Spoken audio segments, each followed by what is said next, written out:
जय हिंद, वंदे मातरम। दोस्तों, हमारे सारे की सारे कांस्टेबल भर्ती के अभ्यर्थी और राजस्थान पुलिस में आने वाले उन 5,500 कांस्टेबलों को नमस्कार, जय हिंद। और बहुत ज़्यादा हार्दिक शुभकामनाएं आपको परीक्षा को लेकर पहले से ही। और अपन जो है वो 10 नंबर के लिए जद्दोजहद कर रहे थे, उसी क्रम में मैं आपके वीडियो नहीं डाल पाया था किसी वजह से, राजकार्य में व्यस्त होने से। और आज ये अंतिम वीडियो जो बहुत बढ़िया वीडियो होगा, लंबा होगा, लेकिन इसमें आज अपन पूरा की पूरा सिलेबस कंप्लीट कर लेंगे। ठीक है, तो जहाँ तक अपन पहुँचे थे वहीं से शुरू करते हैं। दोस्तों, आपका जो एग्ज़ाम हो वो बहुत ही अच्छा हो। आप बिल्कुल माइंड पर मत लेना, आराम से पेपर को करना, धीरे से सब हो जाएगा। ठीक है, अच्छे से पेपर को देख के करें। ठीक है, एक एक प्रश्न को आराम से पढ़ना, कहीं ऐसा ना हो कि किसी प्रश्न में नहीं लिखा हुआ हो और आपने हाँ समझकर उसका आंसर दे दिया। तो इस प्रकार के जो प्रश्न होंगे उन पर बिल्कुल ध्यान देना और आराम से करना पेपर, कोई दिक्कत नहीं है। और ज़रा भी टेंशन नहीं लेनी है, बिना टेंशन के। ठीक है, थोड़ी आने जाने में पुलिस विभाग ने जो है वो सेंटर बहुत दूर दूर दे दिए है, तो आने जाने में आपको थोड़ी समस्या होगी, लेकिन इसके अलावा बाकी सब बेफिक्र होकर के एग्ज़ाम दीजिएगा। ठीक है, तो फालतू बात नहीं करते हुए अपन शुरू करते हैं। ठीक है, तो अपना हो गया था महिलाओं के उत्पीड़न वाला, तो हो ही गया था। ठीक है, धीरे धीरे PCBNDT भी हो गया था। ठीक है, अनैतिक रोकथाम वाला भी हो गया था। ठीक है, संरक्षण गृह के लिए मानव तस्करी यूनिट, ठीक है, HTU वाला भी अपन ने कर लिया था। बालकों से संबंधित अपराध में आज अपन बात करने वाले हैं।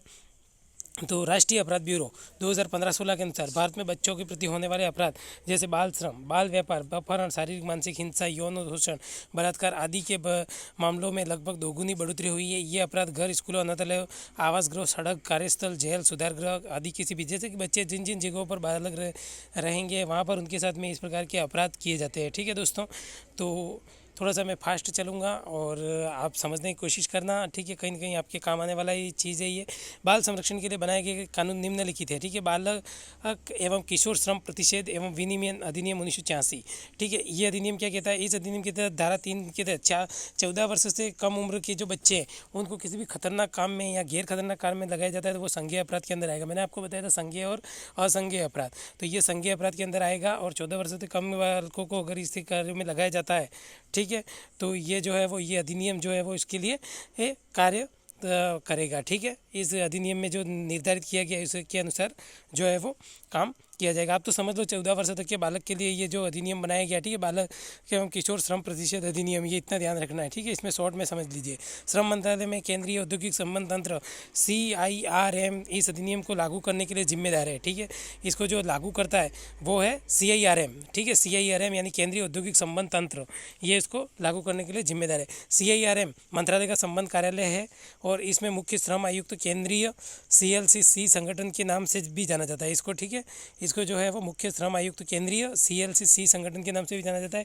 CIRM के प्रमुख आयुक्त केंद्रीय हैं। इसके अतिरिक्त मौजूदा विनियमों के कार्यान्वयन की समीक्षा करने और कामकाजी बच्चों के कल्याण हेतु उपायों की सुझाव देने के लिए मंत्रालय के अंतर्गत केंद्रीय बाल श्रम सलाहकार बोर्ड भी गठित किया गया है।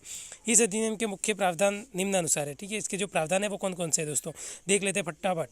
ठीक है, मेरे भावी 5,500 भावी कांस्टेबलों को मैं बता देता हूं कि इसमें कौन कौन से प्रावधान किए गए हैं दोस्तों। किसी भी बच्चे को किसी भी स्थापना में, ऐसी स्थापना अथवा ऐसी श्रेणी की स्थापना है तो निर्धारित घंटों से अधिक न तो काम करना होगा अथवा न काम करने की अनुमति दी जाएगी। प्रत्येक दिन काम की अवधि इस तरह नियत की जाए कि कोई अवधि 3 घंटे से अधिक न हो, और कोई बच्चा 3 घंटे से अधिक काम नहीं करेगा, इसके बाद उसे कम से कम 1 घंटा आराम करने के लिए समयांतराल दिया जाएगा। ठीक है, अगर ऐसा बच्चा जो काम करता है, ठीक है, तो उसको कम से कम 3 घंटे के बाद में आराम का अवसर दिया जाए। किसी बच्चे को समय पर कार्य नहीं करना होगा और न ही इसकी अनुमति दी जाएगी। किसी भी बच्चे को किसी भी ऐसे दिन की स्थापना में कार्य नहीं करना होगा या अनुमति नहीं दी जाएगी जिस पर पहले किसी स्थापना का कार्य करता हो। ठीक है, ऐसी कोई अनुमति नहीं दी जाएगी। किसी स्थापना में कार्य कर रहे प्रत्येक बच्चे में हफ्ते में 1 दिन पूरे दिन की छुट्टी दी जाएगी। ठीक है, छुट्टी के लिए भी इसमें प्रावधान किया गया। प्रत्येक नियोक्ता किसी स्थापना में नियोजित या काम घंटे के अनुमत बच्चों के संबंध में ऐसे रजिस्टर बनाकर रखेगा जो काम के घंटों के दौरान, मतलब कितने घंटे काम किया, इसके लिए एक रजिस्टर बना के रखेगा और इसके लिए एक निरीक्षक जो है पर समय पर निरीक्षण किया जाएगा। नियोजित या काम करने के लिए अनुमत बच्चे का नाम और जन्मतिथि भी इसमें अंकित की जाएगी। ठीक है, ऐसे प्रत्येक बच्चे के काम के घंटे और अवधि और विश्राम का समयांतराल जिसका वह हकदार है। ठीक है, ये सारा का सारा उसमें ब्यौरा रखना पड़ेगा। ठीक है, उस रजिस्टर में शॉर्ट में समझ लीजिए। ठीक है दोस्तों, जो व्यक्ति इस अधिनियम के प्रावधानों का उल्लंघन करेगा तो आखिर ऐसा अगर नहीं करता है, बच्चे को आराम नहीं देता है, ऐसा है तो क्या होगा, तो इसके लिए कारावास और जुर्माने दोनों या दंड दोनों का भागी होगा। ठीक है, आपने बस में ही पढ़ा होगा, टिकट है तो 300 रुपये 200 रुपये जो भी जुर्माना अथवा 6 माह की जेल अथवा दोनों, तो इसमें भी इसी तरह का है कि कारावास जो या जुर्माना या दोनों भी दंड के लिए हो सकते हैं। कोई भी व्यक्ति पुलिस अधिकारी या निरीक्षण इस अधिनियम के तहत किए गए अपराध की शिकायत सक्षम न्यायालय में दाखिला कर सकता है। इस अधिनियम के अंतर्गत हुए किसी अपराध की सुनवाई मेट्रोपॉलिटन मजिस्ट्रेट या प्रथम श्रेणी मजिस्ट्रेट की से अवर न्यायालय नहीं करेगा। ठीक है, कम से कम बड़ा जो न्यायालय है, ठीक है, ये जो दे रखा मेट्रोपॉलिटन मजिस्ट्रेट या फर्स्ट प्रथम श्रेणी का जो मजिस्ट्रेट है वही इसकी सुनवाई करेगा। ठीक है, बाल श्रम में ऐसे केस जिनमें बच्चों के बंधुआ मजदूर, ठीक है, बंधुआ मजदूर बना देते हैं ना, बंधक बनाकर जो ज़बरदस्ती काम कराते हैं, सामान्य स्थिति में पाए जाने वाले बाल श्रम संबंधी अपराधों केस प्रकरणों को मजबूत करने के लिए बंधुआ मजदूर प्रणाली उन्मूलन अधिनियम 1976 को भी लगाया गया।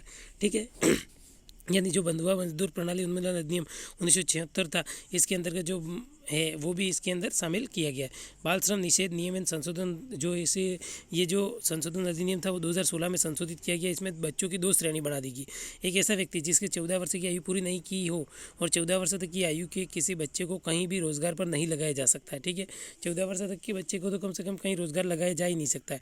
एक ऐसा व्यक्ति जिसने 14 वर्ष की आयु पूरी कर ली है लेकिन 18 वर्ष का नहीं हुआ है, ठीक है, 14 से 18 के बीच का है, तो इसको खतरनाक जोखिम वाले व्यवसाय प्रक्रिया में काम पर नहीं लगाया जा सकता। जो जोखिम वाले नहीं है, यहाँ पे कपलेट धोने के लिए लगाया जा सकता है लेकिन खान में नहीं लगाया जाएगा। ठीक है, ये बात ध्यान रखना। शॉर्ट में ये बात याद रखना कि जो कठिन काम है उनमें 14 से 18 वालों को नहीं लगाया जाएगा और 14 से कम वालों को तो किसी भी काम में नहीं लगाया जा सकता है। ठीक है भाई।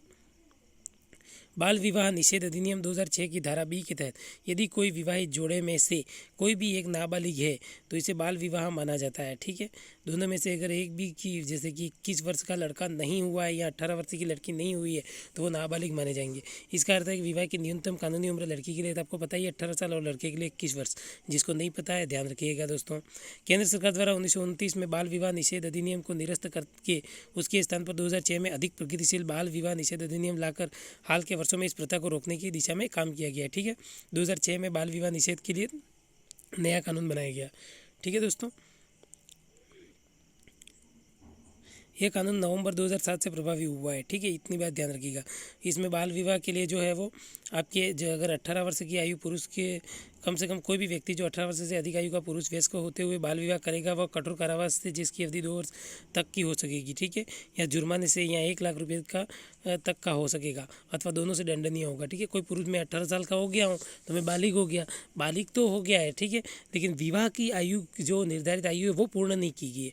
ठीक है, बालिग होने के लिए आपकी जो आयु मानी गई है वो 18 साल मानी गई है। ठीक है दोस्तों, जो आपके बालिग होने के लिए जो आयु है वो 18 वर्ष है। ठीक है, कोई भी व्यक्ति बालिग तभी माना जाएगा कि अगर उसकी आयु जो है वो कितनी 18 साल कंप्लीट हो जाएगी। लेकिन विवाह के लिए देखो ये दोनों अलग अलग चीज़ है। ठीक है, ये यहाँ पे आपको कन्फ्यूज़न हो सकता है। ठीक है, अगर बालिग की आयु पूछे, ठीक है, तो बालिग होने के लिए तो चाहे लड़का हो या लड़की 18 साल, लेकिन विवाह की आयु पूछते ही, ठीक है, विवाह की आयु पूछते ही लड़की के लिए तो आपकी वही सेम 18 साल रहेगी, लेकिन लड़के के लिए यहाँ पे बदल जाएगी और 21 साल। ठीक है, यहाँ आपके ऐसा प्रश्न भी पूछा जा सकता है। ठीक है, तो छोटा सा प्रश्न होगा लेकिन आप कंफ्यूज हो जाओगे। ठीक है दोस्तों,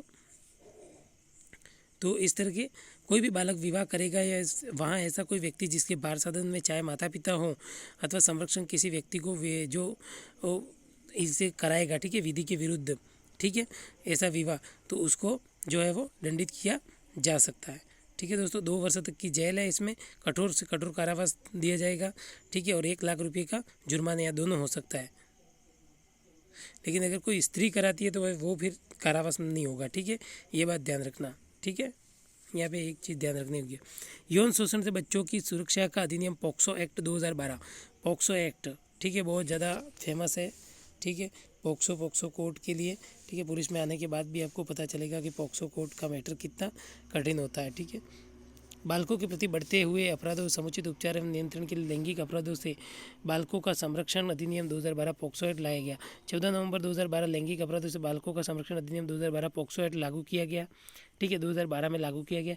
इस कानून के तहत बच्चों के हित को ध्यान में रखते हुए पुलिस के स्तर पर शिकायत दर्ज कराने तथा न्यायिक प्रक्रिया को बाल मैत्रीपूर्ण बनाने का प्रयास किया गया है। ठीक है, यानी फास्ट, जो थोड़ा जितना जल्दी हो सके बच्चों से खिलाफ जो अपराध हो रहे हैं उसके लिए ये बनाया गया है। इस कानून के द्वारा न सिर्फ बच्चों के प्रति होने वाले कई तरह के यौन लैंगिक अपराधों को कानून के दायरे में लाया गया है, साथ ही इन अपराधों के लिए सख्त सजा का प्रावधान किया गया है।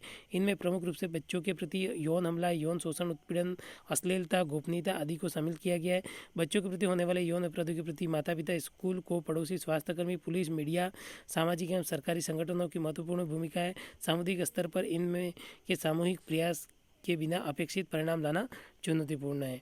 ठीक है, प्रवेशन लैंगिक हमला धारा 3, एक व्यक्ति द्वारा अपना लिंग किसी भी सीमा तक किसी बच्चे की योनि, मुंह, मूत्र मार्ग या गुदा में प्रवेश करता है या बच्चे से उसके साथ या किसी अन्य व्यक्ति के साथ ऐसा करवाता है। ठीक है, बच्चे के साथ किसी वस्तु या शरीर के ऐसे भाग को जो लिंग नहीं है किसी सीमा तक बच्चे की योनि, मूत्र मार्ग या गुदा में डालता है या बालक के से उसके साथ या किसी अन्य व्यक्ति के साथ करवाता है या बालक के लिंग, योनि, गुदा या मूत्र मार्ग में अपना मुंह लगाता है या ऐसे व्यक्ति या अन्य किसी व्यक्ति के साथ बालक ऐसा करवाता है, ठीक है, प्रवेशन लैंगिक हमला कहलाएगा। ठीक है, धारा 3 के अनुसार। फिर धारा 4 में प्रवेशन लैंगिक हमला क्या है?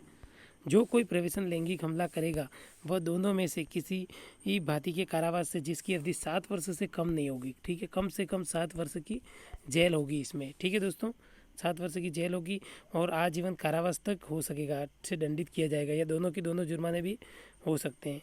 ठीक है, तो ये जो धारा 3 में अपन को जो दे रखा है आपको समझ में आया होगा। ठीक है, इसी के लिए ये सज़ा मुकम्मल की गई है।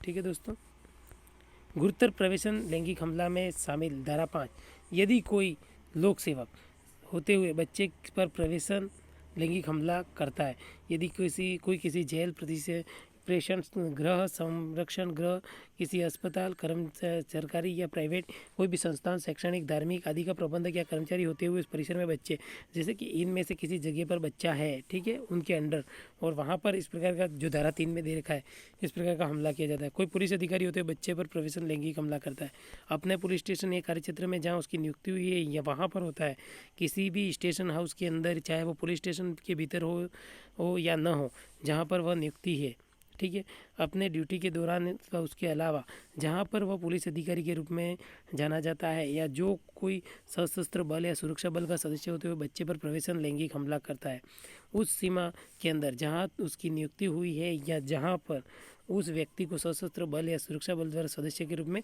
ठीक है, चाहे कोई भी सशस्त्र बल हो, कोई भी, ठीक है, यानी केंद्रीय पुलिस बल होते हैं जो, ठीक है, उनका कोई सदस्य है, वो भी अगर इस तरह का कोई कार्य करता है तो भी, ठीक है। सामूहिक प्रवेशन यौनिक हमला, यदि बच्चा 12 साल से कम है तो किसी तरह की धमकी, हथियार, नशे का इस्तेमाल, बच्चे को किसी तरह के तहत बीमारी, गंभीर चोट जिससे किसी भी प्रकार की विकलांगता या संक्रमण हो सकता है, ठीक है, सिगरेट ये ऐसी चीज़ें उस पर डाल देना, ठीक है, गर्म करके कोई चीज़ें, ठीक है, गलत जगह पर, तो लैंगिक हमला धारा 6, इसमें क्या है, जो कोई गुरुतर प्रवेश, यानी जो ये ऊपर अभी मैंने बताए उनमें से अगर कोई करेगा तो वो कठोर कारावास, वहाँ 7 साल था, यहाँ बढ़कर 10 साल हो जाएगा। ठीक है, ये 10 साल क्यों दोस्तों? क्योंकि यहाँ पे ये सब जानते हुए, कानून को अच्छी तरह से जानने वाले लोग अगर इस तरह के करेंगे तो उन्हें 3 साल अधिकतम और ज़्यादा दे रखा है। ठीक है, आजीवन कारावास भी हो सकता है। ठीक है,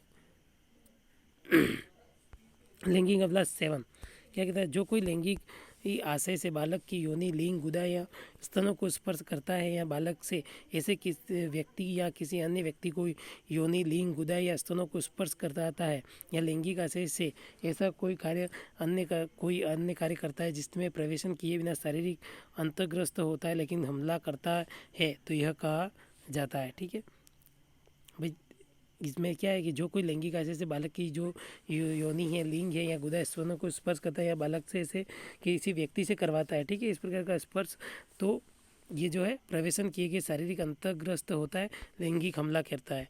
ठीक है, ये कहा जाएगा। लैंगिक हमला धारा 8, जो कोई लैंगिक हमला करेगा वह दोनों में से किसी भांति के कारावास जिसकी अवधि 3 वर्ष से कम नहीं किंतु 5 वर्ष तक हो सकेगी दंडित किया जाएगा, जुर्माने से भी दंडित किया जा सकता है। लैंगिक उत्पीड़न धारा 11, कोई शब्द यह कहता है कि कोई ध्वनि या अंग विक्षेप करता है या कोई वस्तु या शरीर का भाग इस ऐसे के साथ प्रदर्शित करता है कि बालक द्वारा ऐसा शब्द या ध्वनि सुनी जाएगी या ऐसा अंग विक्षेप या वस्तु या शरीर का भाग देखा जाएगा। ठीक है, जानबूझकर कोई ऐसे इशारा करना है या ऐसी कोई चीज़ें बताना, ठीक है, इस तरह की ध्वनि करना जिससे ये होगा। ठीक है, किसी बालक को उसके शरीर या उसके शरीर का कोई अंग प्रदर्शित कराता है। ठीक है, कोई भी चीज़ यानी शरीर की ऐसी जिससे उसकी यानी जो गुप्त अंग हैं उनको दिखाता है। ठीक है, अश्लील प्रयोजनों के लिए किसी प्रारूप या मीडिया में किसी बालक का कोई वस्तु दिखाता है। ठीक है, यानी जो अश्लीलता फैलाने वाला वीडियो दिखाता है। अश्लील प्रयोजनों के लिए बच्चों का इस्तेमाल करना। ठीक है, जो कोई किसी बालक को मीडिया के जिनमें टीवी चैनल या इंटरनेट या कोई अन्य इलेक्ट्रॉनिक प्रारूप मुद्रित प्रारूप द्वारा प्रसारित कार्यक्रम या विज्ञापन का आशय व्यक्तिगत उपयोग या वितरण के लिए हो या नहीं सम्मिलित किसी प्रारूप में ऐसे लैंगिक परितोषण के प्रयोजन के लिए उपयोग करता है जिसमें निम्नलिखित, आपने यूट्यूब पर कई बार देखा होगा कि ये बच्चे इससे दूर रहे, वैसे प्रकार के वीडियो जैसे थोड़े अतरंगी वीडियो होते हैं। ठीक है दोस्तों, तो इस प्रकार कोई वीडियो वगैरह दिखाता है, ठीक है, तो इसमें शामिल किया जाएगा। लैंगिक उत्पीड़न के लिए दंड धारा 12, जो कोई किसी बालक पर लैंगिक उत्पीड़न करेगा वह दोनों में से किसी भांति की कारावास जिसकी अवधि 3 वर्ष तक हो सकेगी दंडित किया जाएगा और जुर्माने से भी दंडनीय होगा। बालक का अश्लील प्रयोजनों के लिए धारा 13, किसी बालक की जननेंद्रियों का प्रदर्शन करना। ठीक है, किसी बालक का उपयोग वास्तविक या नकली लैंगिक कार्यों में प्रवेशन के साथ या उसके बिना करना। किसी बालक का अशोभनीय या अश्लीलतापूर्ण प्रदर्शन करना, वह किसी बालक की अश्लील प्रयोजनों के लिए उपयोग करने के अपराध का दोषी होगा। लैंगिक उत्पीड़न की धारा 14 कहती है कि जो कोई अश्लील प्रयोजन के लिए किसी बालक या बालकों का उपयोग करेगा वह दोनों में से किसी भांति के कारावास से जिसकी अवधि 5 वर्ष तक की हो सकेगी दंडित किया जाएगा और जुर्माने से भी दंडनीय होगा। पश्चातावर्ती दोष सिद्धि, अगर वापस फिर से भी अगर ऐसे करता है तो दोनों में से किसी भांति के कारावास जिसकी अवधि 10 वर्ष से कम नहीं होगी दंडित किया जाएगा। ठीक है, दोबारा भी करता है एक बार सज़ा होने के बाद भी तो इसको 10 वर्ष से कम सज़ा नहीं दी जाएगी। अगला है अश्लील सामग्री का भंडारण।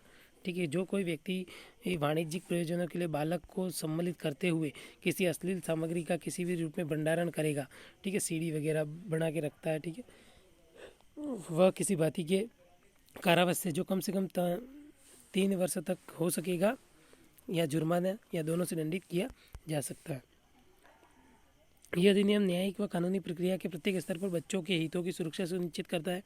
अपराधों का निपटारा जो है वो आपकी विशेष अदालत द्वारा किया जाता है और उनके लिए घटनाओं की रिपोर्टिंग, सबूतों की रिकॉर्डिंग, जांच एवं त्वरित सुनवाई के लिए बाल मैत्रीपूर्ण प्रक्रियाओं को अपनाया जाता है। पॉक्सो एक्ट 2012 की परिभाषा के अनुसार 18 वर्ष से कम आयु का कोई भी व्यक्ति नाबालिग है।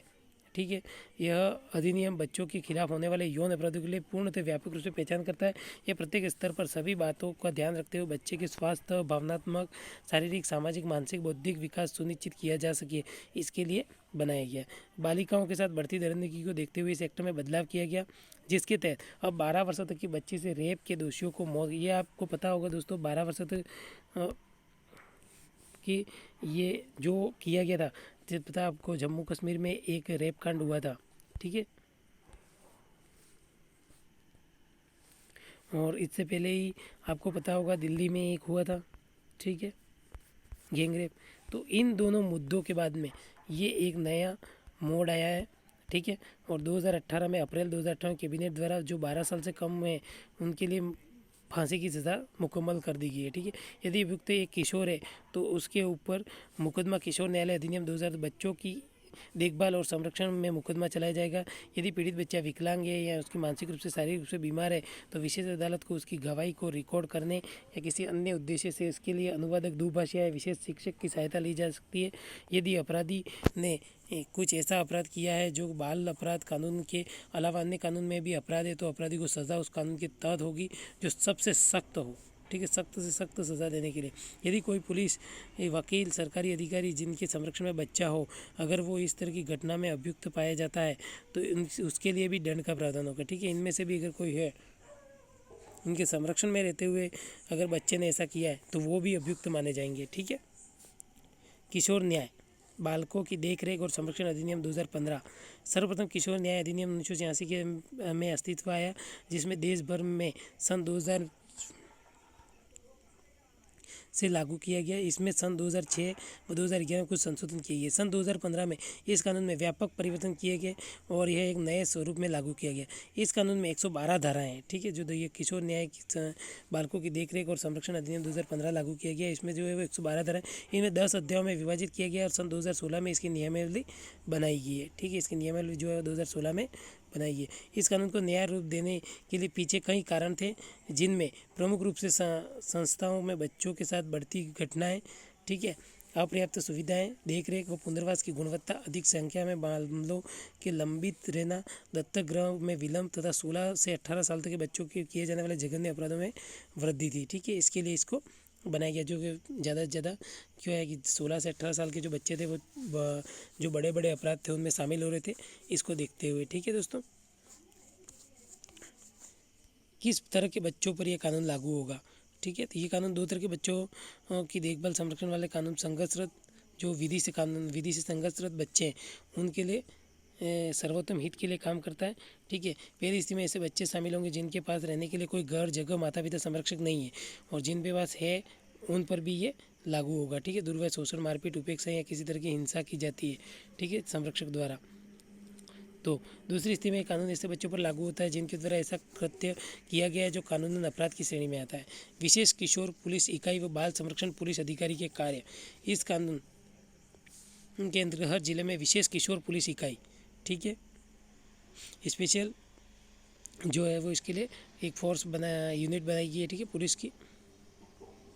Special juvenile police unit SJPO, ठीक है, SJPO का गठन किया गया। प्रत्येक जिले में गठित SJPO एवं प्रत्येक थाने में नियुक्त बाल कल्याण पुलिस अधिकारी CWPO, ठीक है, थाने में भी एक बाल कल्याण अधिकारी होते हैं, ठीक है, और उसके लिए एक जो रूम होता है वो बना हुआ अपने, ठीक है, पूरा बच्चों के लिए ही होता है थाने में भी, ठीक है। आपकी पोस्टिंग होगी, जो 5500 मेरे मित्र आने वाले हैं तो उनको उसके साथ रहने का मौका मिलेगा, ठीक है, देखने का भी मौका मिलेगा, ठीक है, और कार्य करने का भी मौका मिलेगा, ठीक है। बच्चों के मामलों में अविलंब उनके सर्वोत्तम हित को ध्यान में रखते हुए कार्य करने के लिए बच्चों के संपर्क में आने वाले बाल कल्याण अधिकारी जहाँ तक संभव वो सादा कपड़ों में रहेंगे और वर्दी में नहीं रहेंगे, ठीक है। तो अगर आप बाल कल्याण अधिकारी बनेंगे तो आपको सादा कपड़े पहनने, अभी तो आपको वर्दी पहनने का जुनून है, ठीक है, तो वर्दी में ही रहना है आपको। बालिकाओं के साथ संपर्क के लिए महिला पुलिसकर्मियों को ड्यूटी पर लगाया जाएगा, ठीक है। इसके बाद बाल कल्याण पुलिस अधिकारी बच्चों से विनम्र एवं सौम्य तरीके से बात करेंगे, कोई जुस्से में नहीं बोलना है, धीरे धीरे आराम से, प्यार से। बच्चों को असहज बना देने वाले सवालों को विनम्रता एवं बुद्धिमत्ता पूर्वक पूछा जाएगा, ठीक है। बच्चे के प्रति होने वाले अपराध की FIR की कॉपी शिकायतकर्ता और पीड़ित बच्चे को सौंपी जाएगी। अन्वेषण की प्रति भी शिकायतकर्ता को भेजी जाएगी। किसी भी अभियुक्त या संभावित अभियुक्त को बच्चों के संपर्क में नहीं लाया जाएगा, ठीक है। ऐसे कोई अभियुक्त हैं, ठीक है, तो उनको बच्चों के समय जहाँ पीड़ित और कानून का उल्लंघन करने वाले दोनों बच्चे हैं उन्हें एक दूसरे के संपर्क में लाया जाएगा, ठीक है, ताकि मित्रता हो जाए, बाद में ऐसा नहीं हो। SJPU के पास किशोर न्याय बोर्ड, बाल कल्याण समिति और बाल देखरेख संस्थाओं के उपयुक्त सुविधाओं की सूची होगी। सभी सदस्यों के नाम एवं संपर्क ब्यौरे प्रमुख भाग में प्रदर्शित किए जाएंगे, ठीक है। बाल कल्याण अधिकारी और उनके नंबर और एड्रेस जो है वो उस बाल कल्याण मित्र जो रूम होगा उसमें रहेंगे। SJPU जिला बाल संरक्षण इकाई, बोर्ड, समिति और जिला विधिक सेवा प्राधिकरण के निकट समन्वय में से कार्य करेगी। जब विधि का उल्लंघन करने के लिए पुलिस किसी बच्चे को निरुद्ध पकड़ती है, ठीक है, किशोर न्याय अधिनियम 8 के तहत, तो बच्चे के माता पिता, अभिभावक को सूचित किया जाएगा, संबंधित परिवीक्षा अधिकारी को सूचित किया जाएगा ताकि बच्चे की सामाजिक पृष्ठभूमि में अन्य महत्वपूर्ण जानकारी प्राप्त हो सके। 24 घंटे के भीतर उसे किशोर न्याय बोर्ड के समक्ष बाल कल्याण पुलिस अधिकारी SJPU द्वारा प्रस्तुत किया जाएगा। बाल कल्याण पुलिस अधिकारी SJPU निरुद्ध किए गए बच्चे को हवालात में न भेजकर संप्रेषण गृह में भेज सकता है, ठीक है। हवालात में नहीं भेजेंगे और संप्रेषण गृह जो होता है बाल सुधार गृह वहाँ भेजेंगे। बच्चे को हथकड़ी, जंजीर या बेड़ी नहीं पहनाई जाएगी तथा बच्चे पर बल का प्रयोग नहीं किया जाएगा। बच्चे को उन आरोपों की जानकारी तुरंत उसके अभिभावक के माध्यम से दी जाएगी। यदि प्राथमिकी दर्ज की जाती है या सामाजिक पृष्ठभूमि रिपोर्ट और तो उसकी कॉपी बच्चे को या अभिभावक को दी जाएगी। बच्चे को उपयुक्त चिकित्सक की सहायता, दूरभाषी या विशेष शिक्षक की सहायता दी जाती है। बाल अनुकूल वातावरण में बच्चे से उसके अभिभावक की उपस्थिति में बातचीत की जाएगी। तथा किसी प्रकार का दबाव नहीं होना चाहिए। बच्चे को डांटना नहीं है कि तू बता मेरे को सच, ठीक है। इसलिए बच्चे से किसी कथन पर हस्ताक्षर करने के लिए नहीं कहा जाएगा, ठीक है। जिला विधिक सेवा प्राधिकरण के सहयोग से बच्चे को निःशुल्क विधिक सेवा दी जाएगी, ठीक है। वकील फ्री में दिया जाएगा। सामाजिक पृष्ठभूमि रिपोर्ट, बाल कल्याण पुलिस अधिकारी द्वारा बच्चे की सामाजिक पृष्ठभूमि report, social background report SBR प्रारूप 1 बच्चे को किसी अपराध में शामिल होने पर तैयार कर किशोर न्याय बोर्ड को भेजी जाएगी। जिले के सभी बाल कल्याण पुलिस अधिकारियों, बाल कल्याण अधिकारियों, परिवीक्षा अधिकारियों, पैरालीगल स्वयं सेवियों को इस रिपोर्ट के बारे में समझ होना चाहिए। बच्चों और महिलाओं के प्रति हो रहे अपराधों को रेखांकित किया गया है एवं उनके संरक्षण हेतु बनाए गए कानूनी प्रावधानों एवं प्रक्रियाओं में पुलिस की विशेष भूमिका सुनिश्चित की गई है। जब भी किसी बच्चे या महिला के प्रति कोई अपराध की घटना होती है या किसी बेसहारा महिला या बच्चे को पाया जाता है, तब हम सबसे पहले पुलिस से ही इसका संपर्क होता है। ऐसे में यह बेहद ज़रूरी होता है कि पुलिसकर्मी और विशेष रूप से बाल संरक्षण पुलिस अधिकारी एवं महिला पुलिस अधिकारी ही बाल एवं महिलाओं से जुड़े कानूनी प्रावधानों से परिचित हो, प्रक्रियाओं के बारे में दक्ष, उनके प्रति संवेदनशील और उनको समुचित संरक्षण दिलाने में समर्थ हो। बच्चों और महिलाओं संबंधी मामलों में पुलिस की भूमिका क्या है, इसके बारे में अपन थोड़ा सा एक छोटे से ब्रेक के बाद देखते हैं दोस्तों, ठीक है। अगला वीडियो में भी मैं छोटा सा ब्रेक ले लेता हूँ और इसके बाद में आपके लिए एक और वीडियो डाल रहा हूँ जिसमें अपन संपूर्ण सिलेबस को ख़त्म कर दें। मेरे 5500 भावी साथी कांस्टेबलों को फिर से एक बार हार्दिक शुभकामनाएं, ठीक है। और चैनल को सब्सक्राइब नहीं करो कोई बात नहीं, लाइक नहीं करो कोई बात नहीं, लेकिन पेपर में आग लगा देना, ठीक है। अच्छे से बहुत ही बढ़िया तरीके से आपको पेपर देना है, ठीक है दोस्तों। Thank you very much. जय हिंद, वंदे मातरम।